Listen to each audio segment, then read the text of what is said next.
شباب ده 52 اس. مشكلة جديدة هتقابلنا ان شايفين السيم ادي الشريحة لا توجد خدمة او لا خدمة. بص وعاملين دايرة كده واكس. هقول لكم الحل بسرعة، مع انه حاسس بشريحة اورنج جوه في السيتنج من جوه، حاسس بيها لكن مفيش اي رياكشن خالص شغال. ركزوا معايا بقى هنا في القطعة اللي تحت، القطعة اللي تحت ماشي هنا.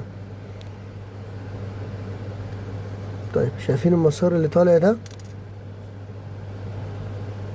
ثانية واحدة بس عشان الفوكس. شايفين المسار اللي طالع من الاي سي ده لحد النقطة دي؟ خربشت انا المسار ده وخدت منه بريدج لحد الاي سي الاسوس الصغير ده، خدت الطرف اللي هنا ناحيتي انا. شايفين كده هيشتغل معاك. تعال نجرب.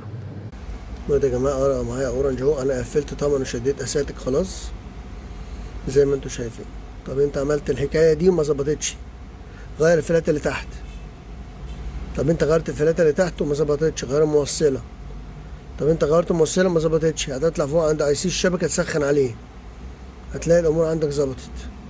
بص انا معايا 3 جي فوق اهو.